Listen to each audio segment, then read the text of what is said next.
Here we are. Mike, have you ever gone backpacking?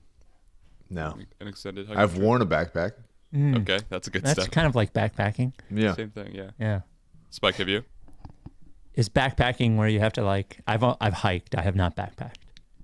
I guess the loose definition is camping out No. more than one night in the woods. No. Nah. My back would hurt.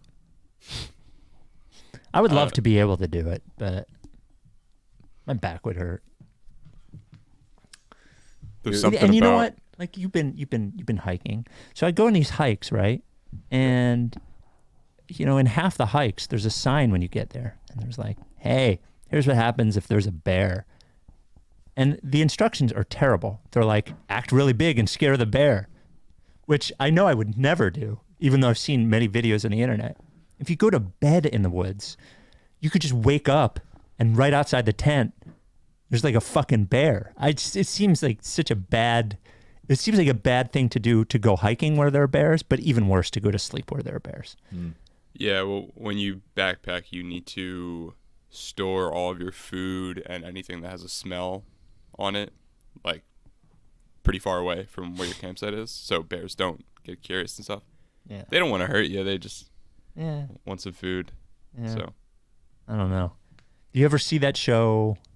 What's that show where they have to live by themselves for a month? alone. Alone. Well, alone is just, it's not a month, but they drop 10 people on an island normally in Canada. Yes. And just let them survive for as long as they possibly can. Yeah, I was watching that with my brother, and there was one person that was like storing their food outside, and like, shit, the coyote got all my food, and I'm just like, absolutely not.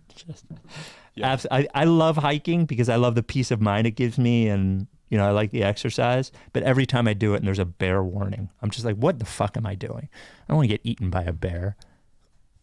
I will say, waking up in the middle of nowhere, that air, like nothing hits like fresh air. Waking up after a long hike, it's great. Yeah. Yeah. It's good for the soul. I'm sure. Young man's game. Yeah. Good for the soul when you're being eaten by a bear. You're like, my soul is great. You know? Yeah. It's fucking dead guy with a great soul. I don't know. The rights to Ricky Sanchez podcast is presented by DraftKings Sportsbook. Sign up for DraftKings Sportsbook by using promo code RTRS, and brought to you by Body Bio. Get 20% off any order at bodybio.com with code Mike's Tummy. Mortgage CS, become a Mortgage CS Ricky VIP at mortgagecs.com/Ricky.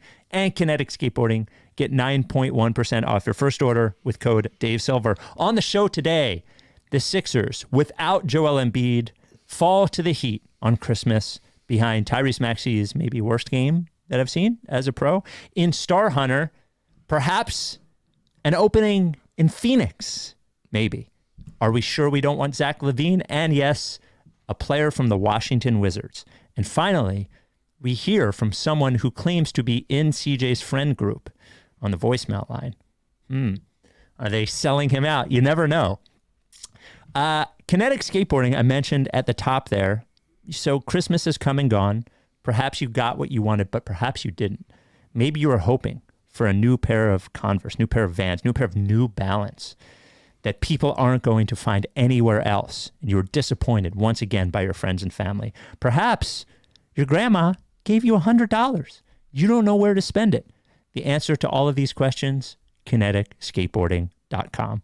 Also, as we get into snowboard season, they are your snowboarding headquarters as well. Go to kineticskateboarding.com and use code DaveSilver for 9.1% off your first order. Without any further ado, Amos and the chef.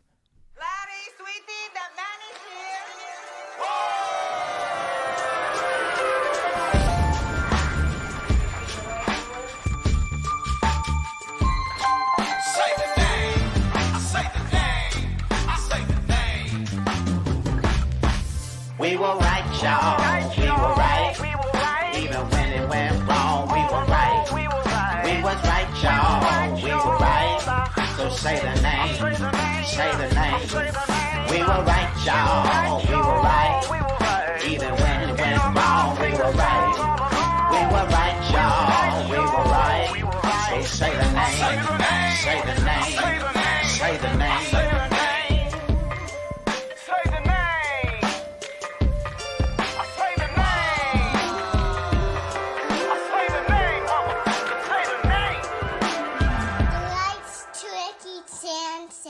last forever.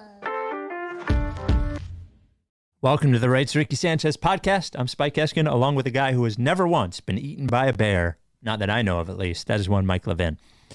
Merry Christmas. Merry Christmas. I think we've said that for 3 straight podcasts. Yep. Maybe we'll say it for every podcast. Yeah. Maybe we'll just keep saying Christmas Merry pod. Christmas. Yes. A tough loss yesterday. A tough day of Philadelphia sports, even though I was right about the Giants covering. They did cover. The Eagles aren't good. It's not a good team. That was certainly something to behold, that game. Jesus. Vibes are bad. Yeah, vibes are not great when whatever. It's not an Eagles podcast. We could do that. The vibes are not good. Vibes are not good. Yeah. But I was, Joel doesn't play with the ankle. This is the however manyth time when Joel plays the entirety of a game after he gets hurt and then misses the next one. That is it feels like a singularly Joel experience. Yeah. But why does it happen? It doesn't happen. Because I guess my thing would have been he wasn't going to play in the Miami game anyway. And so I would rather him finish the Toronto game and then not play Miami than not playing either of them. As soon as he turned his ankle, he wasn't playing in the Miami game. I could feel it. I don't have a problem with it. No, I don't have a problem with it. I just, Yeah. if it's, I don't know, whatever. Yeah. We don't do the Joel injury Yeah. stuff. We do it enough. But I thought this was the kind of game where we can talk about the game specifically because I have a lot of notes, but no Joel, Maxey is off, and a tough defense against him, even though the Miami was also shorthanded. And this is where you go like, what is the offense then? And this is why you need another guy that's not just a role player. Yes, that they can have a sort of backup offense. Now, It can't just be all Maxey, because odds are Joel is going to miss a game in the playoffs. That's just, the odds of that happening are relatively high based on every other year of his career. Well, and so you have to have more of a go-to offense than just, okay, everybody let Maxey run around and hit crazy shots and all that stuff. And I thought that they did develop into some in the second half. Obviously, they were buoyed by some hot Mo Bamba shooting, which I love. was awesome. Kelly Oubre got hot from deep. Tobias was letting it fly. We'll talk about those things. But just very clearly, there was not a fluidity to the offense because Joel wasn't there. People weren't getting as many easy catch and shoot threes off of easy stuff, easy post-ups or stuff at the nail for Joel. And Maxey didn't have it. Can I present to you a devil's advocate, as I often do? It's hard to have a secondary offense when your primary offensive player has a usage rate of 35 or whatever. And I think you could look back historically at LeBron teams when he was meaningful in his prime, and those teams were always terrible when he was off the floor and almost couldn't survive. And you remember that Cleveland team when he left, I think they won 15 games the next year or whatever. They lost 20 in a row. So I think there is something to, I don't disagree that they need another player, right? Yesterday was obvious. You can't count on, if Kelly Oubre is that guy, and we all know Tobias isn't that guy, then you're in trouble. You're in trouble if you're relying on Kelly Oubre, and nobody here wants to rely on Tobias. But I think from an what is the offense standpoint, I just Tyrese Maxey was horrible, and it's going to happen. But if he's not horrible, they probably win the game. So I don't know that there's a backup scheme aside from, the same thing that every other team does. Yeah, I wasn't saying that this was a Nick Nurse problem. I was saying Okay. it's a we need another guy problem. Yes. Okay. All right. We're same page. Same Pat page. Beverly, Marcus Morris, Dan House. Yes. They're not it's just- playoff winning. They're not guys that you can, we've been sort of circling Bogdanovich for a while, but just as not to say that I think he should be the guy or whatever, but just as an example, Yes. if you have him here, then you can go okay, let's run pick and roll for Bogdan. Yep. Let him, if they go under the screen, he can let it fly. You can set off ball screens for him. He can run around. It was definitely a let daddy have a touch offense for Tobias for a while. Yeah. And I thought it was working rather well. He had a nice game, 27 points on 18 shots. He was 4 of 7 from 3. Again, as always, the 7 to me is more important than the 4. The 4 is nice though. Wouldn't want 4 it is to be nice, one but of the 7. 7 is what I'm looking at. Tobias was doing well enough that he was forcing Miami to double him in the post, which is great. And that's how you get good offense. But they just went away from it for a long time. And it sort of thinks like Daddy can't touch it that much. He's unable to touch it as much as we would like him to touch it, even when he's doing well, because Daddy needs a nap. And so whether it's Tobias in the flow of Maxey and Embiid doing well, or Tobias by himself, like he's going to be Tobias. You can't load him up too much. He gets sleepy, so he's got to disappear a little bit. But Daddy in his rest, Daddy in his touches. Yeah, let Daddy read his book, fall asleep on the lazy boy. That's his thing. I thought he went up. It was a great game for Tobias. It was he did his thing. He elevated for a big three off the catch one time with Jaquez in his face. Like, it's nice to see him get a little bit more comfortable doing that, shooting quickly without having to think about it or jab step Carmelo and Julius Randle style. But he also went up soft a couple too many times. Spike, did you notice that? Gets blocked by Bam, and it's like, if you go up and dunk that shit, then you at least get a foul call. Yeah, on one or two of them, and that's him, just really. I know your hands are going to hurt, or your wrist, or maybe you land on something, and that article was great, and I liked it, and I appreciate it from NBA players, but like, this is why dunks are good.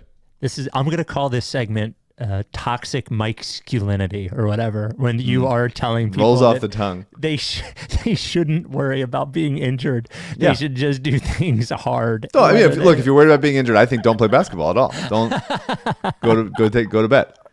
I'm not playing basketball at all. You got to put it down. You got to put that shit down. There's a couple times, and he's just like putting up soft. He's 6'8", he's strong. He's been dunking this season. Bam is good. You gotta put it in the basket, man. And I thought it was a disappointing Tobias defense game, which there has to always be a balance. Man, the way that Tyler Hero just fucking ran away from him a couple of times, as if Tobias was not even not even there. It's as if there's a setting on Tobias's hips where he has to like press the unlock button, and if he forgets to do that, then they're just going to be stiff. So stiff, and he can't move him at all. And that was last night. He also was really I've done this before, but he's so slow to recognize where the pass is going to go. And that is my favorite part of watching like good defensive players, is seeing them anticipate where the pass is about to go, or Joel does this, and plenty of people do this. Bait the team into making that pass so that they can then intercept it or knock it away or whatever. There was a very late, when the game was still within reach, Lowry's bringing the ball up in transition. I think Melton was on Lowry, and Tobias was just like back in the paint, and Duncan Robinson is flying to the wing, and it's Kyle Lowry. You know what he's going to do. You know he's going to drive in and just make the pass to Duncan Robinson on the wing. But Tobias is like providing rim protection behind D'Anthony Melton for Kyle Lowry. And it's like, you don't need that, dude. You should be already out on Duncan Robinson. And he wasn't. And he got there late. And Duncan hit a three. And that was pretty much the game. And it's those kinds of frustrating things where it's like, I just wish you saw the court better and reacted quicker to he's 30. Those kinds of things. He's never going to do it. No, I know. Yeah, but I'm just, I don't know why I'm saying it. I guess I don't know why we're saying any of this. Yeah. They're not listening. Who knows whether they're listening or not. It's funny. Actually, I can't talk about it. Damn it. Shit. We'll let that go. But no, I can't say it. Oh my God. Every time he's on the podcast, Daryl acts like he sort of checks in on the podcast. And then he will tweet very specific things about the podcast. Like my thing about Tobias being an all-star and tweeting about it and specifically baiting me. I'm just saying, if he's listening to every single minute, which he definitely is, it's certainly possible there is a player listening. Maybe not all of them, maybe not every time, but certainly sometimes. So let's go back to Maxey for a second, because it was the worst game I've seen him play. It was the first time I've seen him so visibly frustrated. Obviously, he is the focal point for a good defensive team, or smart defensive team, and a team that has frustrated the Sixers in many different ways, oftentimes with a 2-3 zone, which amazingly the Sixers were able to use against the Heat. But it was really two things, it seemed to me. He noticed early on that his jumper was not there, and he was trying to get fouled, and he wasn't getting fouled, and he became frustrated and then sort of apprehensive all at once. He seemed like he didn't want to get called for offensive fouls, but then was frustrated that he wasn't getting calls, and it just sort of compounded, and it was awful. Like, he was terrible yesterday. I loved it. It was an absolute. It's so good for him for this to happen to him. To go through it. Absolutely, it's so good. This stuff, he needs to do this stuff on Christmas Day. You know, I don't know, and I'm not going to diagnose why, but it was what was it last year or the year before where his house burned down? His family. I forget, one of the last 2 years. Yeah. And so I don't know. It's an emotional time. I'm not gonna. He had a bad game. It happens. He missed everything. He was 0 for 9 in the first half. He wasn't getting calls. The game got physical for him. I think it. You know, he still didn't turn the ball over at all, which is good. It's good that he's not. You know, if it were me and I was missing that many shots, I would be flailing and eventually crying and having a bad time. But he still like made, for the most part, the right decisions on offense. He was involved. I think his discontent on defense. He was involved in a ton of miscommunications that got easy looks out of it. I think that maybe affected it. But yeah, it's just he started missing. He was short on everything. He missed free throws. You could tell like that's just he got in his head. He was bad. It was all bad. But I think it's really good for him to recognize that stuff, to go through that. He still played 44 minutes and was a +3. And so just having him on the court is still so positive, even when he's shooting absolutely horrendous. Well, and especially when there's when there's nobody else. Yeah.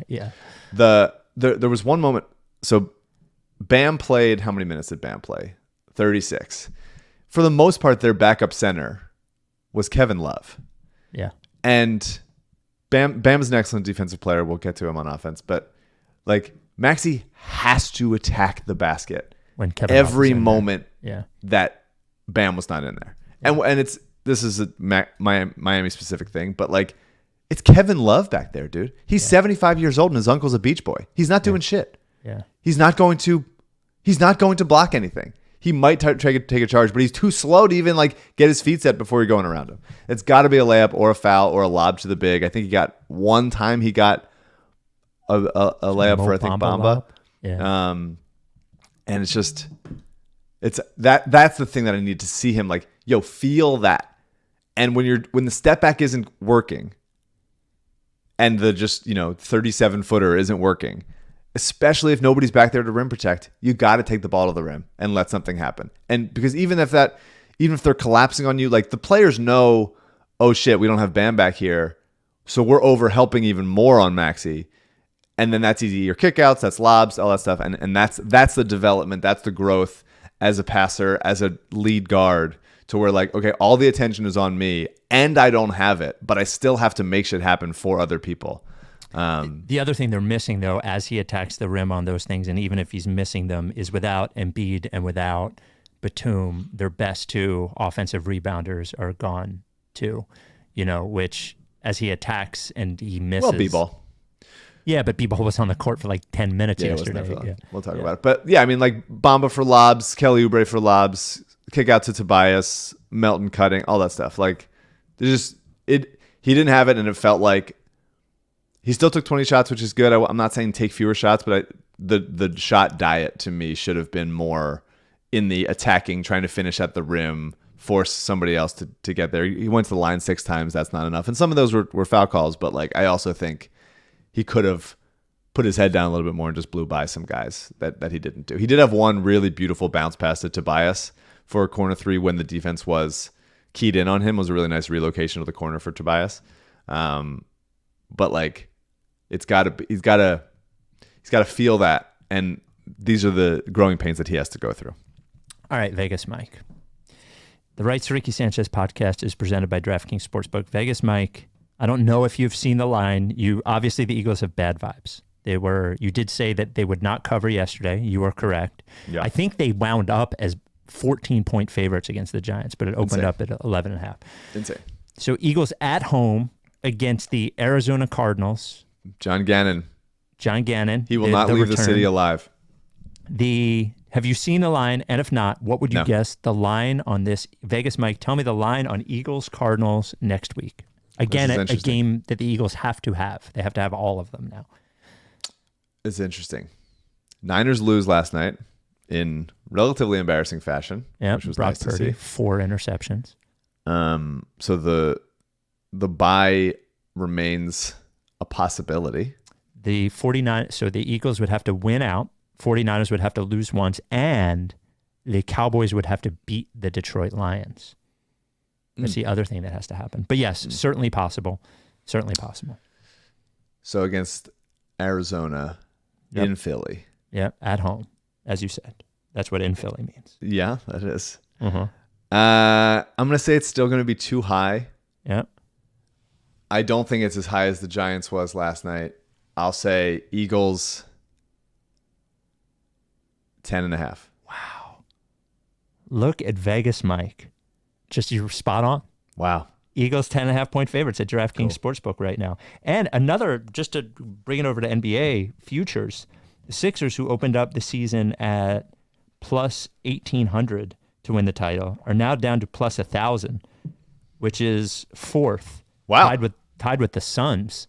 Celtics are plus 350, Bucks are plus 380, Nuggets are plus 425, and then the Suns and the Sixers are plus 1,000. The Suns doing that same, the Sportsbook doing the same thing they did with the Nets, where they're like, we don't think it's going to happen, but also we don't want to get creamed if it does. Yeah, exactly. Suns currently not in the playoffs. Not even in the play-in. Yeah. But So- fifth best odds. Crazy.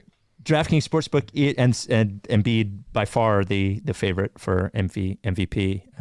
DraftKings Sportsbook and Maxey the favorite for most improved player, by the way. DraftKings Sportsbook, an official sports betting partner of the NBA. Right now, if you're a new customer, use code RTRS when you sign up. If we get $1,000 every time you do that.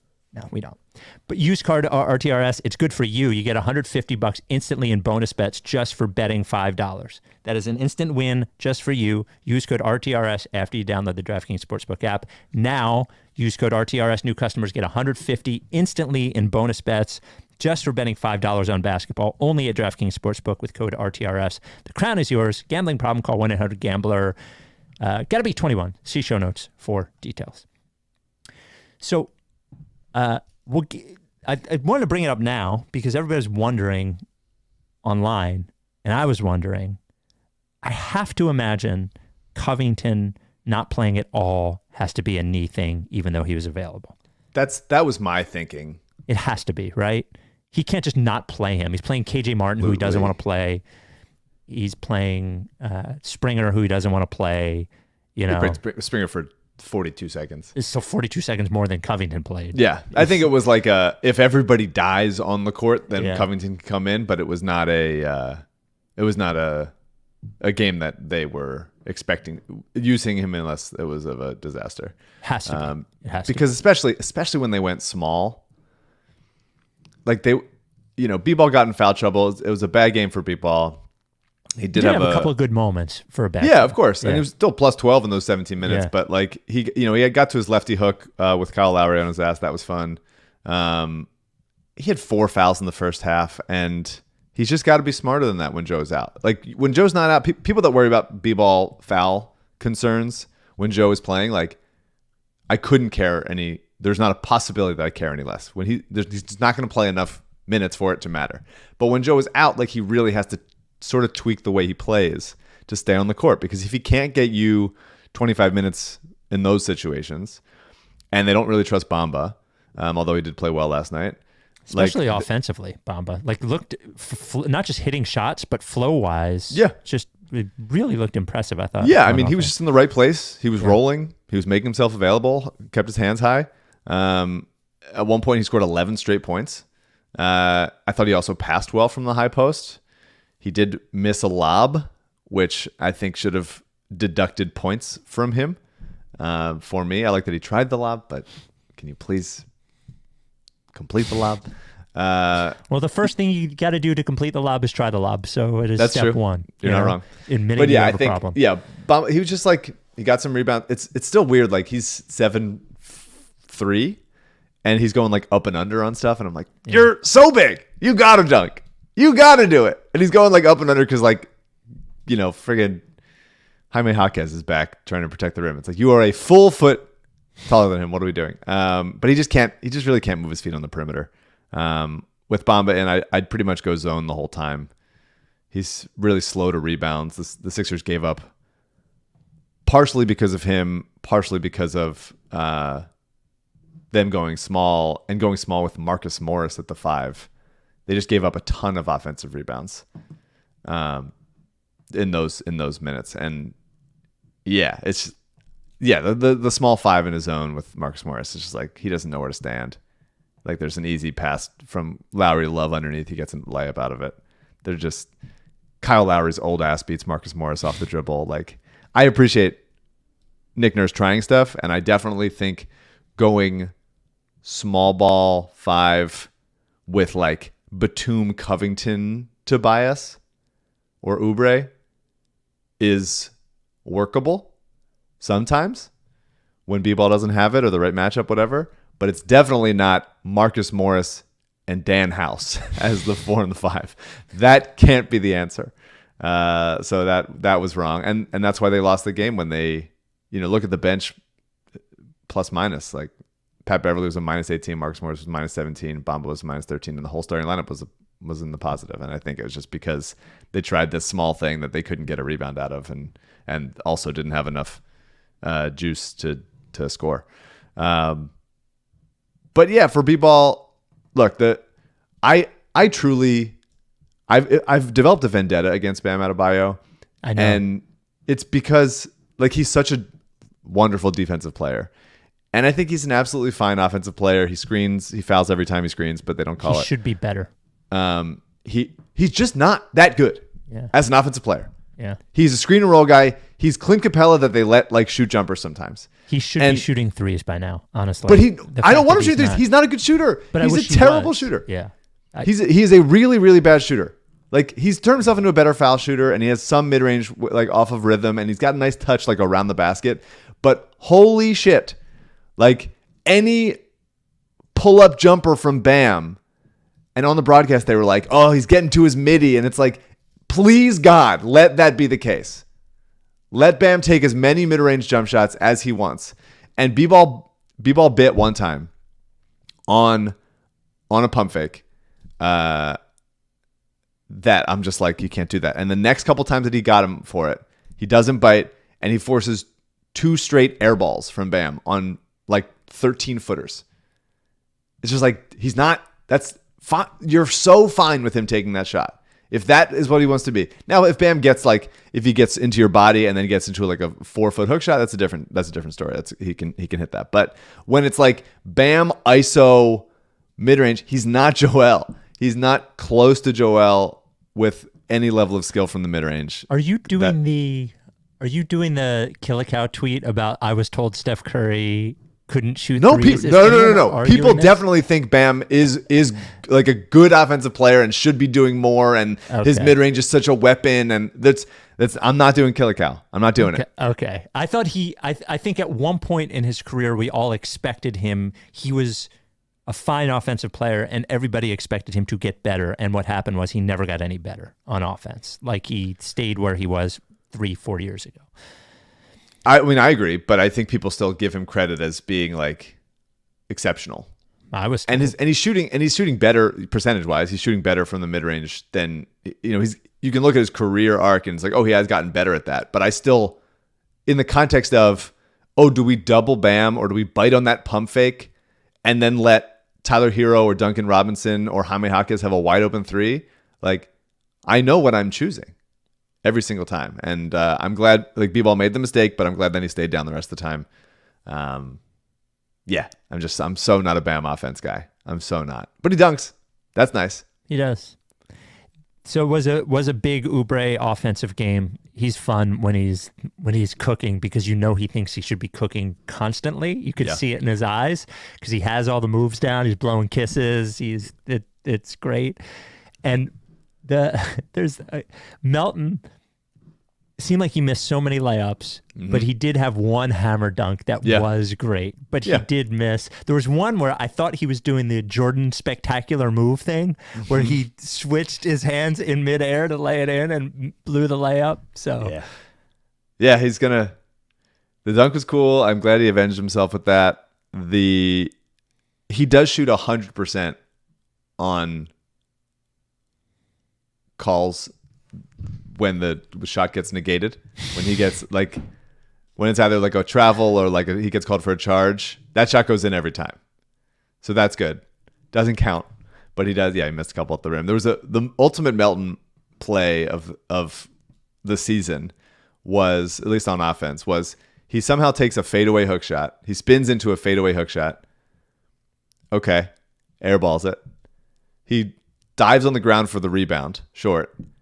And from the ground makes a whip pass to Oubre in the corner for a 3. It was a great play. It was just like, it was so much chaos and so much ill-advised stuff, but he still has it. I'm always going to love him, even though he has bad decisions around the rim and stuff. He's got a little Danny in him. It's a different kind. It's a more athletic, different kind of Danny. Yeah, he's got a little of that DNA in him, though. Oubre, you mentioned, he was great, dude. He was absolutely great. He had a really nice early on, and I was wondering, I was like, oh, we're going to see more of this without Joel. He had the sort of high post dribble handoff stuff with Maxey, and he faked it into like a sort of Draymond-esque drive down the lane. He slices so hard. He uses his athleticism, his physicality, and he's really patient off of drives also. He's as close to a 5-tool player as you could ever possibly get for the minimum. He is good at so many things on a basketball court. And the thing that he maybe isn't elite at is his IQ sometimes, his shot selection sometimes, but they have simplified the game for him. And when he's just shooting off the catch and cutting, he's great. And I thought his defense has been pretty good. He rotated over for a block last night. Them having that secondary rim protection without Batum in there. Melton had a nice block too. He used his length, athleticism. He did have, I don't know if you noticed, 3 assists last night. Feels like he's getting the itch. He's hungry for those assists. Well, as soon as Embiid comes back and Batum comes back, he can feel it. He can feel the joy of the pass, the Popovich-esque joy of the pass. He can feel it. And I just think they're just better with him on the court. He is so useful. They were plus 10 in the 40 minutes that he was out there, and they were a minus 16 in the 8 minutes that he was not. And you felt it because he was just having him out there. Especially when he's hot. When he's hot. Oh, for sure. I mean, yeah, he gets cold. He's going to miss stuff, whatever. But overall, the Kelly Oubre experience has been so positive. So much better than I expected. Yeah. Yeah. Absolutely. I mean, it's been awesome. And I asked CJ to pull up a clip just because I'm a little bit, I wanted to give him all that positivity because this is one of the most frustrating things that the whole team does. So Jaime Jaquez, this is the first quarter. Jaime Jaquez posting up Marcus Morris on him. Marcus Morris can't cover anybody, but if Marcus Morris can't cover Jaime Jaquez in the post, then we have a different problem. Oubre's on Duncan Robinson. He helps off of him to swipe. Gets spun around. Yeah. Because he digs down so far. Oubre has to know that he's on Duncan Robinson. He's one of the best shooters in the league.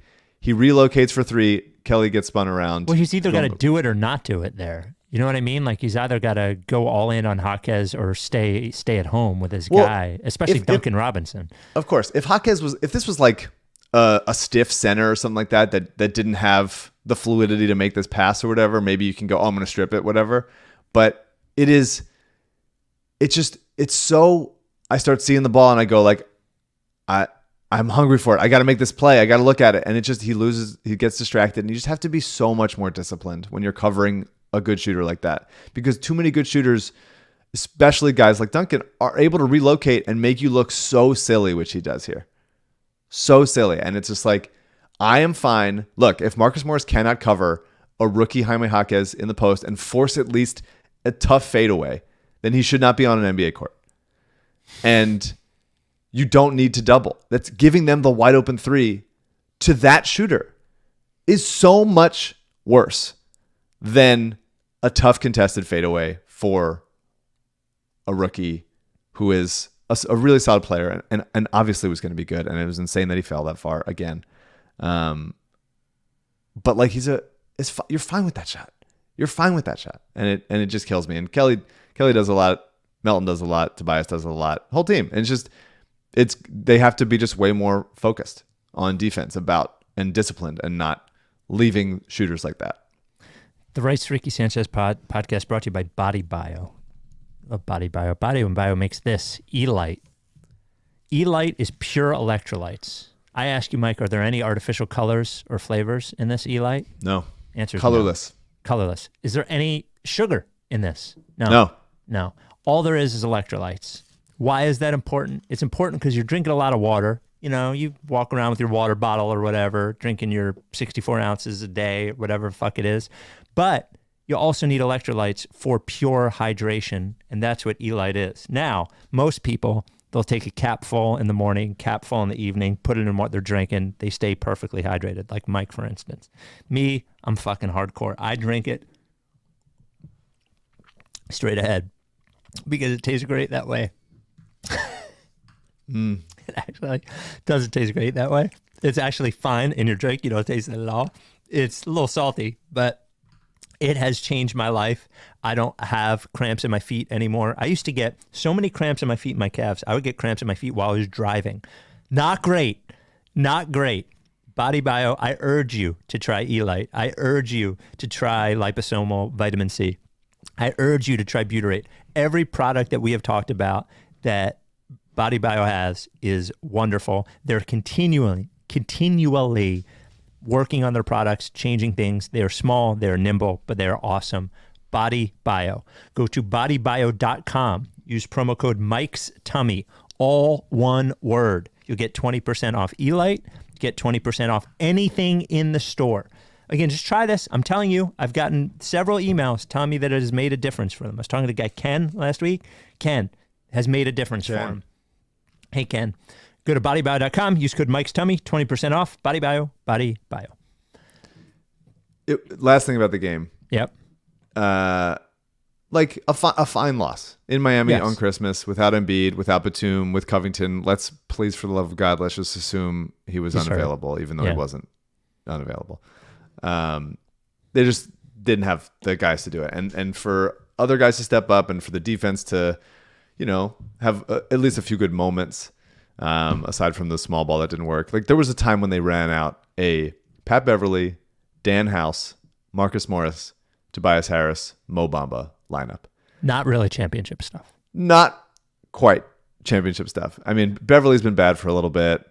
He was hurt for some of it. Dan House has been confusing for the most part. Marcus Morris.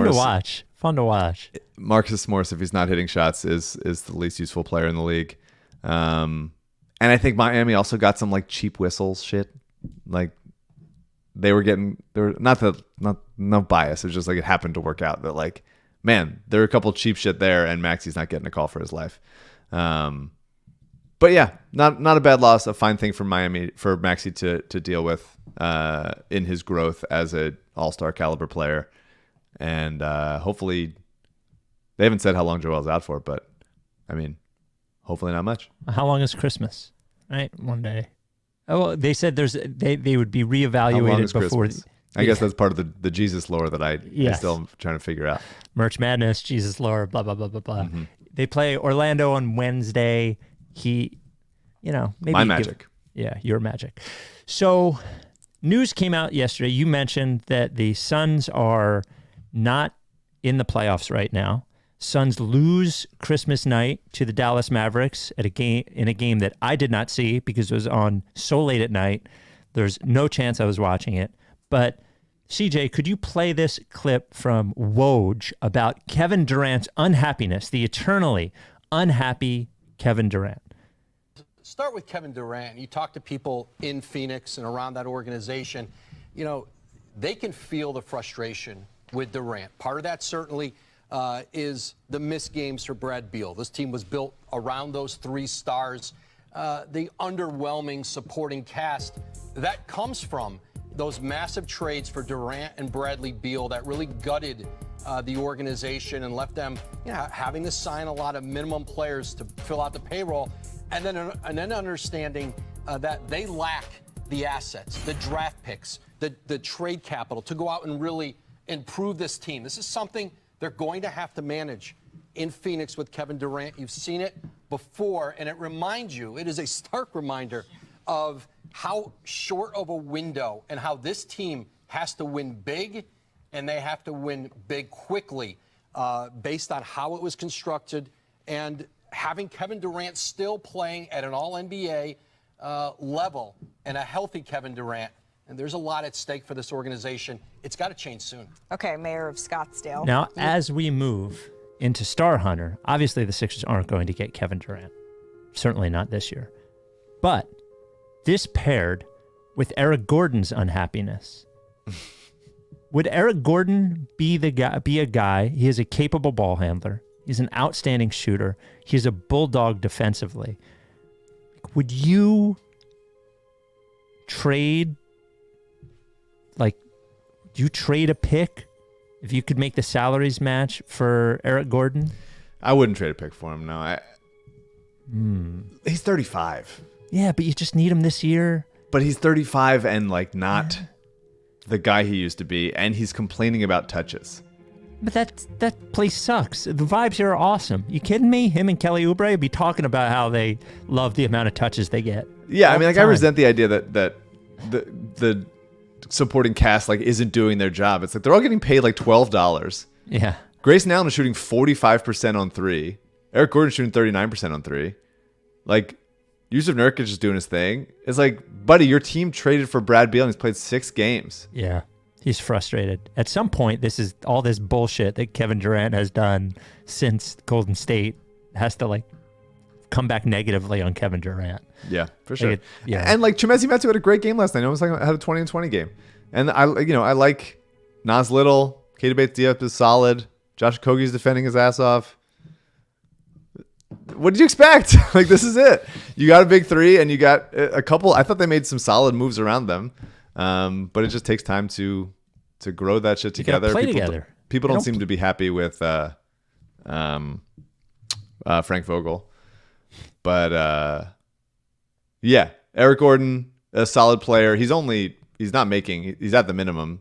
I would trade Jaden Springer for him. They need a pick. I don't know. I don't think that they are. I mean, I don't think that they are. They think they need a pick. Do you think that let's say the Suns experiment? By the way, the Suns were in the fucking finals. What, 2 years ago? 3 years ago? Milwaukee. So yeah, there's 21. Yeah. So yeah, 3 years. This is it'll be 3 seasons ago. 2 seasons in between that and this. Yeah. So if he says I want to go, there's still got to be one team that will give up everything for Kevin Durant. Do you think? Yeah. At Mikey's 35. Yeah, but he's Kevin Durant. He's not. Yeah. He's not Eric Gordon. He's not an unhappy Eric Gordon who wants more touches. By the way, it does tell you something about Joel Embiid. That a Joel Embiid led team is basically an automatic 50-win team, and the Kevin Durant led teams that have players in and out, but certainly Devin Booker's on the team. It's not a nothing team. It's not. Just as a statement about Embiid, I think is certainly useful. Yeah, he's awesome. He's still very good. Durant is still playing excellent basketball, and I do think that there's some sense of just their snake bit and stuff. The Sixers last year were a Joel team, and they were hovering around 500 for a while. It's still early.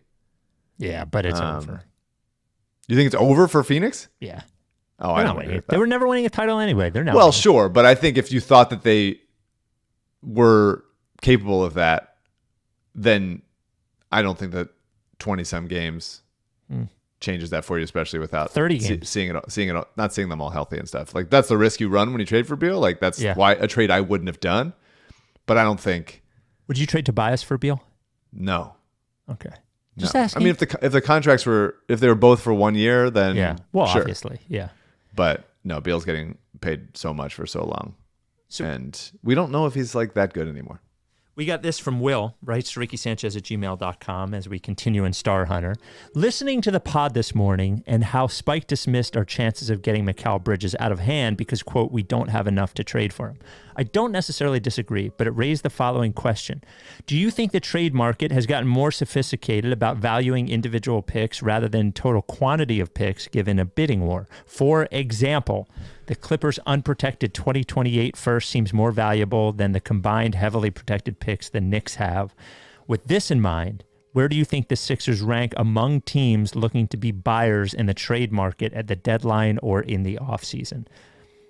It is a good pick, but there does become a point at which quantity matters because it allows you to do more things with them, you know? Oklahoma City has more than anybody else. But they're also like Danny Ainge level of like holding their little chips together. They haven't. But now it might be. It's going to be time, you know. At some point, yeah. But it hasn't been. And I think, as far as I think picks more is better, and the idea of a Clippers future pick could be very good.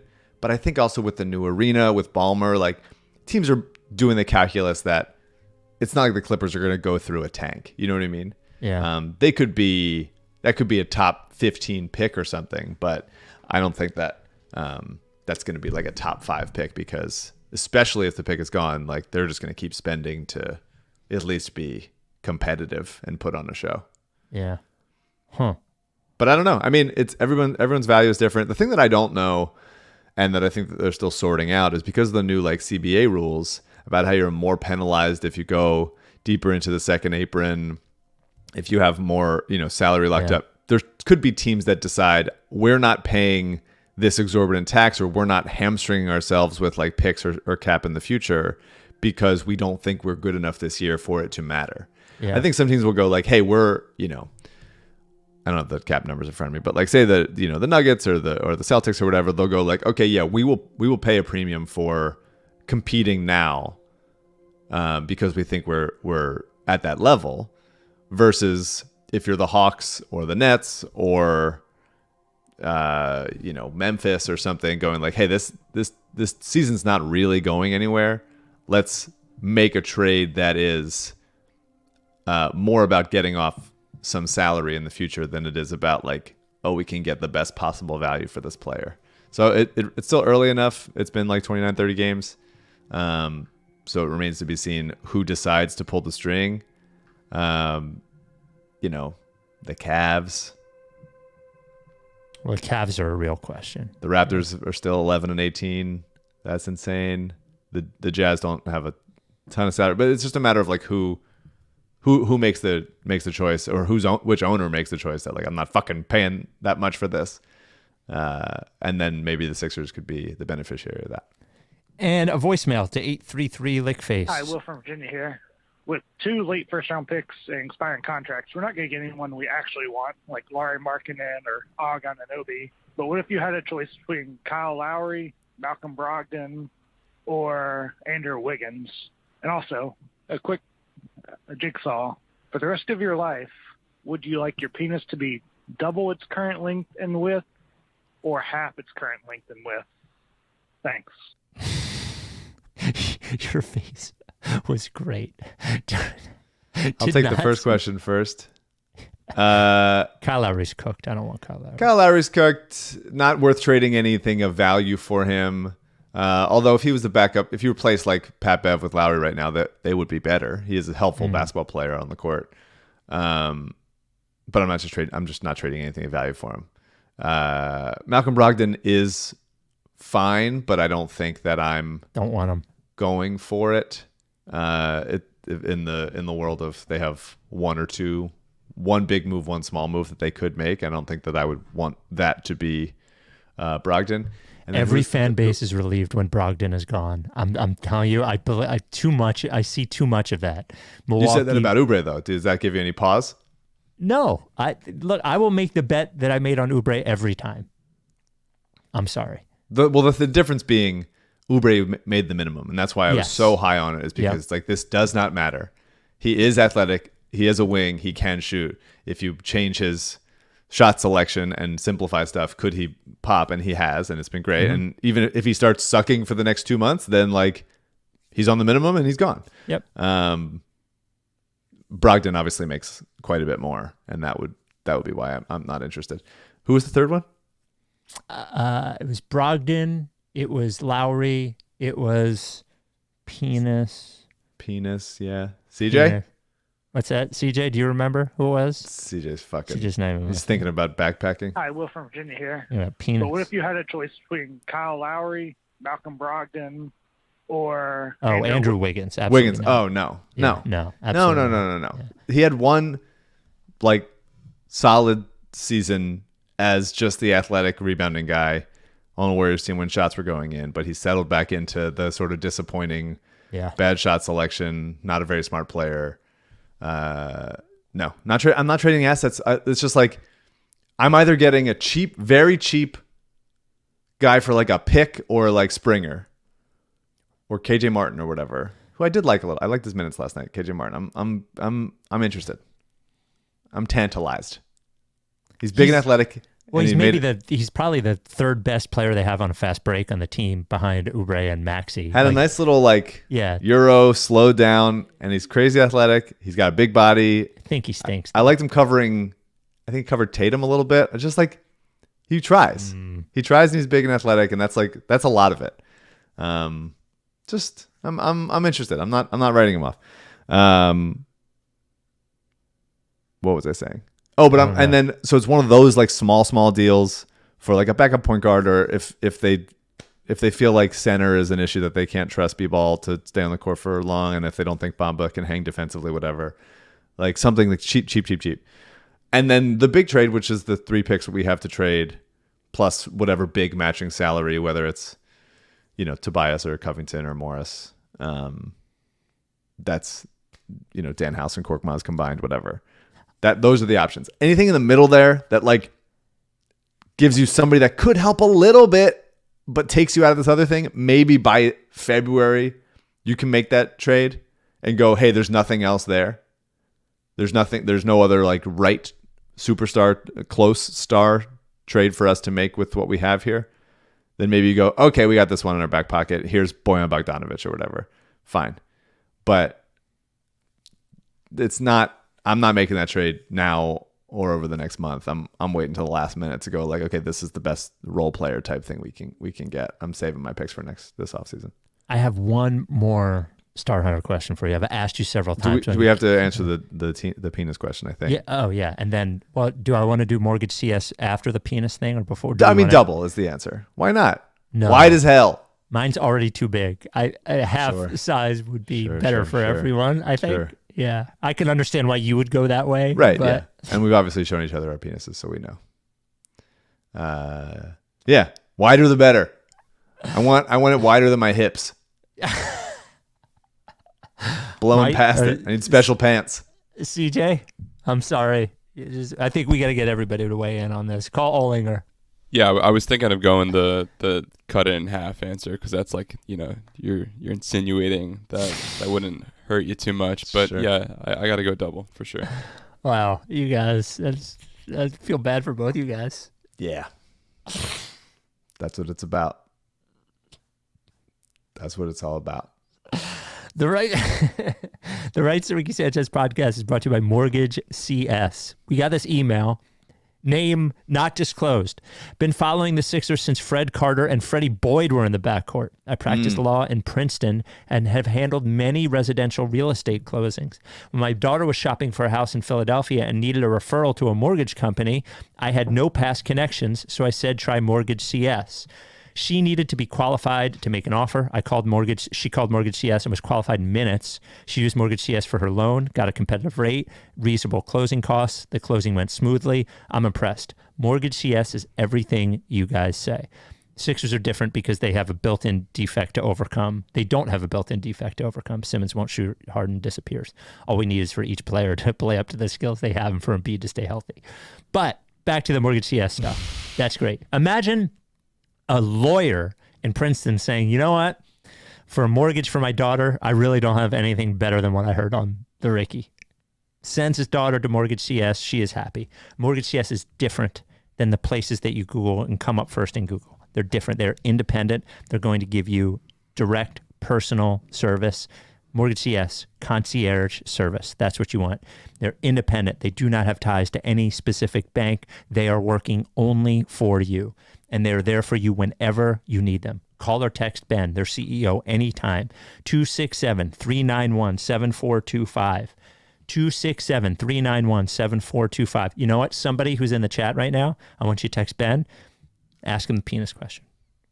See what his response is. Let him know you're a Ricky person first, and then get the response. You're going to learn about the mortgages. You're going to learn, you're going to be informed, but you're also going to be treated great.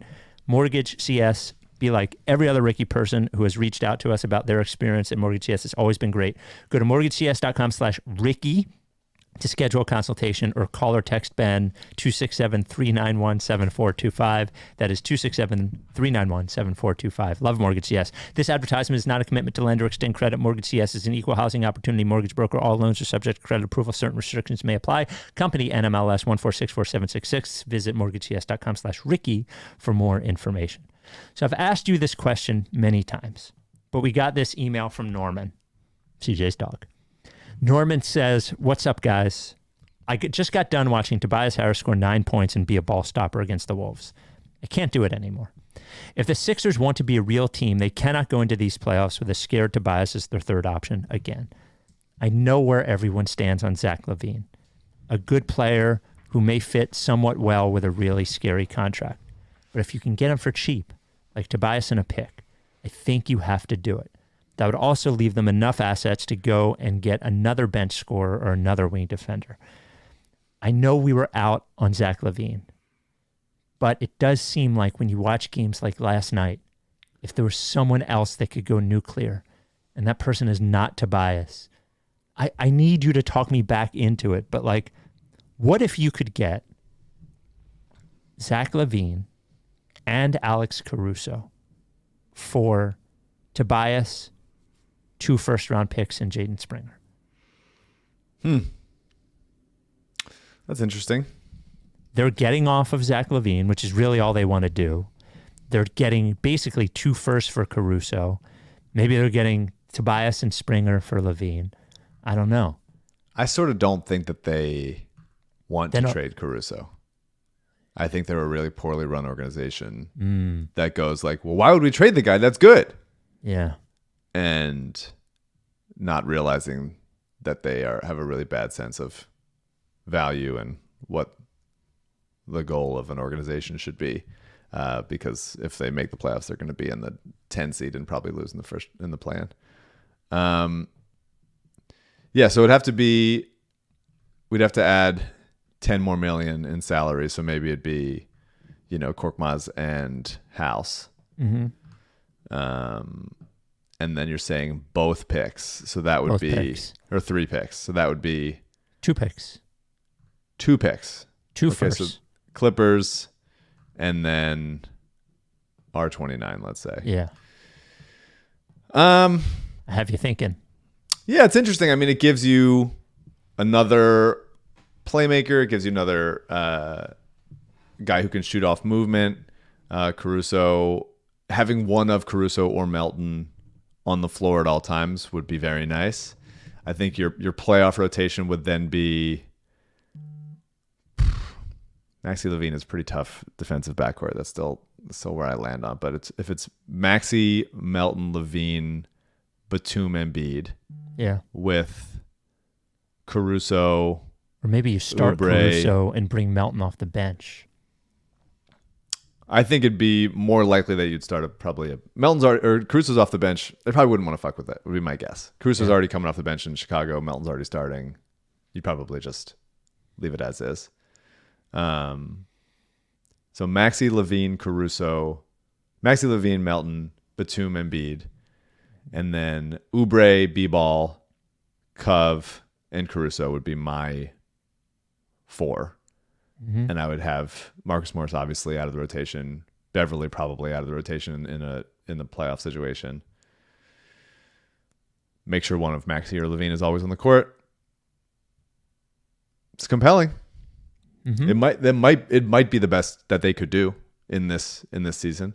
But then you're essentially, that's, it limits your ability in the offseason, obviously, because of they're both under contract next year. Caruso could obviously be easily traded if you needed to. I'm sure. I think they'd want to probably. Caruso would also be like Melton insurance. If maybe you go like, okay, maybe Melton walks, and then you just determine that we give Nick Batum like another couple years or something, or Oubre, or both.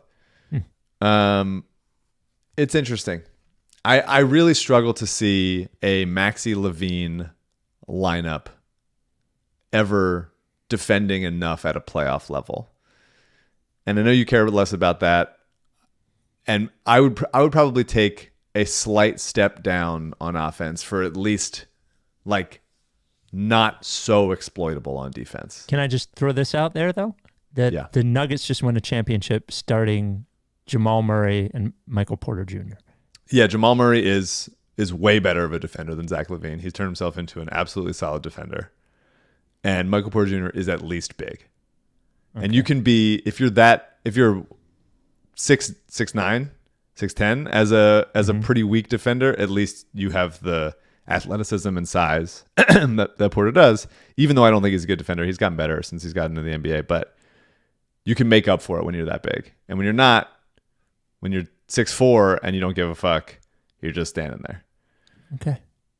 That's just kind of throwing it out there. I'm not dismissing it. Absolutely not dismissing it. I'm not banging the table for it either. And I'd sort of want to see maybe what else is out there. And also, I think that Chicago wouldn't do it. I think they could probably get 2 firsts for Caruso. And a first for Zach LaVine. Anybody, and probably a first for LaVine. The fact that the Sixers could do it with all expirings is good, but I am not ruling out the possibility that Chicago is stupid enough to where they see that, they've been playing pretty well lately. What if we just keep it going? And maybe we can sneak into the playoffs and the feeling is good, even though there's still like a number of games under 500 and stuff. But they have been better lately, but I think this is the sort of stuff dumb teams do when they go, we don't really want to like pick a direction. We're 13-18, but the vibes are good and Kobe White's playing well and Caruso is beloved here. Like, why would we change it? Let's just trade Zach because we don't need him and see if we can get a pick and somebody else that could help, and then maybe we can make a run. Blah blah blah. So they're not smart. So we got. I wanted to get to a voicemail and an email. I think they're both interesting. Here is the voicemail: 833 Lickface. Hey, Spike, Mike, CJ. One of the things you're talking about is this your year, and do they have it to go all the way, and how good it feels, how normal it feels, and I couldn't help but think back to the Darrow conversation, and he talked about, the conversation turned into expectations, and is part of our feeling of why it feels so normal and feels so good because the expectations coming into this year weren't as high as compared to other years. Non-football or non-basketball question, actually more of a football question. With the Eagles' aging offensive line, should Howie Roseman be calling Darrow and trying to get the two-way contract for Kenneth Lofton turned into a two-way football-basketball contract so they can start grooming him to be the right tackle when Lane Johnson retires? Appreciate what you guys do. Good to have a Sixers community living in North Carolina. Thanks, guys. I think expectations obviously have to do with, and it will change, by the way, like the fact that we're all buying in will make it so they're not playing with house money in the playoffs. But I definitely, it's like, I don't even have an idea of how to process losses this season because when they lose, I'm just like, Yeah, the losses make sense for the Yeah. most part. Yeah. They're either close losses or somebody's missing or another team is just like the back-to-back, whatever it is. Expectations obviously impact everything, and definitely the Sixers team when they've come in with expectations in previous years. I will also say like they've beaten bad teams by a lot, and just having the competence to just crush those teams over and over again in that stretch and win a couple games against good teams makes you go like, okay, they're serious. They're not just like playing with their food, like being like fuckboys. They're actually doing their job and everything. The fact that the offense looks better and obviously numbers wise looks better with Embiid, Maxey's improvement, wings being able to like defend and shoot and dunk, like all that stuff. It's like they look like a normal basketball team. And I think somebody said this, and we've talked about it, but like there's always been some liability on the team. Yeah, it was in an email. Yeah. When you go, and we've talked about in previous years about like Harden can't defend. Harden's going to stand there. Ben's not going to shoot, and he's not going to, find a place where he can stand on offense. Fultz's stuff, and the backup center not being, able to take 2 steps without falling down, like all the stuff that there was just like, God, there's something. And right now it's backup point guard. Like they're still going to need something for those minutes that Maxey's on the court in the playoffs, but it's not huge in a way that it had been in previous years. And things just like feel good, look good. Embiid's seemingly improved. Guys getting better is good. Having a couple new guys that are popping and feeling like, revelations. That's all very good.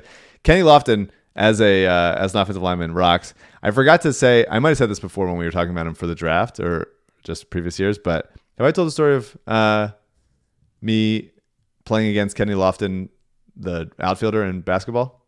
No. I coach. Oh, wait. No, wrong. Yeah. I play like this. I don't play like that. When I play, I'm pretty intense. Mike playing basketball. I'm in my prime. Honestly, Sign me. So You didn't.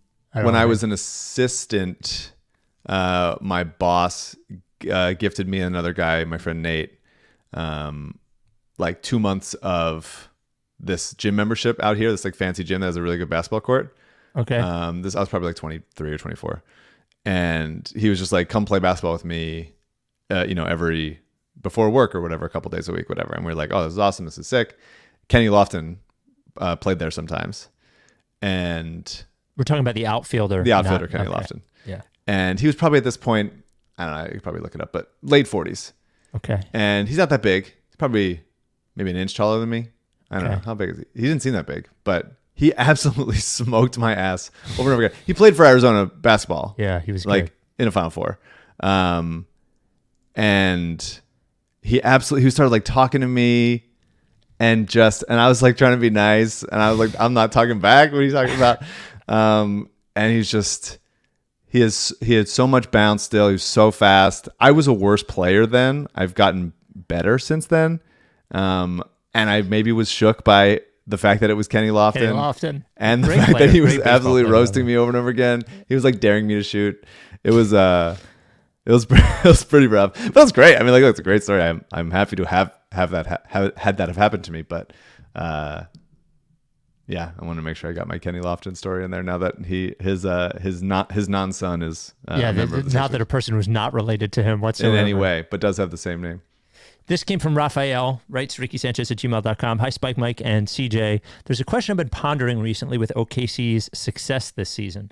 Who was better positioned in terms of players and future assets, the current OKC team or the Sixers at whichever point you think peak process accumulation was? I'd say right before the Markelle Fultz did or did not get into a BMX accident right after the Jimmy Butler trade. I want to say OKC just because their future looks so bright right now, but I don't know if hindsight is more blinding to me to how well positioned the Sixers were. Yeah. So it is tough. I've never given credence to the BMX accident theory because it's like if that had happened and it would have healed by now. To me, it's so much of it was mental, and him just changing his shot, not being able to get it back seems like it lines up more for me. But it's funny maybe to the hear same it. bike as Oubre. Might have been. Yeah, might have been. To me, Oklahoma City has more picks, more young talent. They have two obvious killers on their team. They have two killers on their team. More just like absolutely helpful players across the board. Yeah. In every single way except for one, and that's Joel. Joel is better. Who's the best player? Anybody that they have. And OKC has every other thing better, except for maybe lore around them. Maybe we had better lore as a process team. But yeah, I mean, I love SG. I always have. Chet is very good. I'm not a Chet's going to be a superstar guy, but he's going to be an extremely good top 30 player for multiple a time long All-Star, time. I think. Yeah. Yeah. And I think his value is even more like defensively and just like, being like current Al Horford, but just way better and way younger, inspired and everything, is a very, very helpful player. And who knows what the fuck's going to happen with Josh Giddey. They're probably going to trade him somewhere. But Seems like he doesn't fit anyway. There were some rumblings that he did not fit anyway there, I thought. Yeah. Can't shoot, Who knows about... I love Jalen Williams. Santa Clara, Jalen Williams is awesome. I love Cason Wallace. They just got a bunch of good players. Kenrich Williams, my guy Kenrich Williams. They trade for Durant for That'd be fun. the end of his career. I would love up that. in the beginning. I would love that. I wanted the Spurs to trade for Dame, and I want the Thunder to trade for Durant. And I was almost going to let him off the hook, but we did get a voicemail from CJ's friends group before we get out of there. 833 Lickface. Guys, this is CJ's friend Ben calling to verify that I do exist. I did take that picture of CJ and the fan. I was doing a very funny bit about asking CJ for a picture when that fan walked up. He did not pay me to attend that game with him and role play as his friend in case he ran into any listeners who have been led to believe that he has friends. He did not pay me to make this call. Spike and Mike, it's so clearly playing sick guitar solos and not dunking. Mike, I'm sorry, you're being way too weird about the guitar solo thing. I don't know what your aversion is to it. It's strange. Maybe talk to your therapist about it. I'm not sure. I've been a Mike guy historically, definitely with Spike on this, and I've been with Spike more recently overall. I'm not sure why that is, but anyway, love the pod. Merry Christmas, guys, and Happy Hanukkah. Happy holidays in general, whatever. It's either die a Mike guy or live long enough to become a Spike guy. That's right. It is. Yeah. That's so right. CJ, how much did you pay your friend to call and leave that message? I paid him nothing. What number in the friend group is he? How close is he to you? 1A, 1B. Oh. Yeah. Ooh, wow. That feels like something we need to... No, he's up there. I will say I saw it in the rundown and I listened to the unedited version, and I'm glad that you cut him some slack with fixing his stumble with I did with his two voicemails, because he left two separate voicemails. I made it one voicemail. I think the lights got a little too bright for him under pressure. The lights of a voicemail. Yeah, well, he did. It is funny because he's doing his normal CJ voicemail, and then he flips to guitar and dunk, and he's just like, look, CJ's telling him out, and he's just like, and there's like a long pause in there, and he had to call back. He's like, please ignore the other part of the voicemail. Right? I definitely hooked him up a little. When you spend that much time backpacking, you don't really have that much human communication. So for sure, he was comfortable with his silence. He was trying not to add any ums in there, I'm sure. Yeah. so much editing going on. Yeah. Behind my back. Well, it's not behind your back. Is a weird way to put it. An unedited, unaltered voicemails. Do you want to sit in while I edit all the voicemails in the mornings of the pod? Yes. Okay. All right. Sixers play Orlando. Oh, here it is, the part of the pod where we talk about who they're playing. Sixers schedule. The Sixers play Orlando Wednesday. Then they play the Rockets on Friday and the Bulls on Saturday. And we'll be with you New Year's Eve on Sunday morning. Mike, this feels like a 2 out of 3. We'll see. I would like for Joel to be healthy. At Orlando, at Houston, at Chicago. Yeah, this is the Disney on Ice. Right. Road trip. Yep. Yeah, I would like for Joel to be healthy. Is my thinking there. I wonder. I'm excited to see what that Bulls game looks like. The Sixers lost an annoying game to the Bulls a couple weeks ago. I wonder if the Bulls look different by then. I like a December trade. I feel like the Bulls are just going to wait. I think so too. Yeah. But I really like a December trade because just like something to shake things up before like the last minute rush of a trade deadline. Of trades. Before we go into full trade mood. And by the way, we're a week away from Sixers January. Interesting. It's been a pretty good December. I wonder what effect that has on January. But yeah, probably the opposite. Yeah. Yeah. Shit. All right. We'll talk to you on New Year's Eve. Merry Christmas, in case we haven't said it. And we will talk to you over the weekend. Are you down with TTP? Yeah. You? No. Lake face.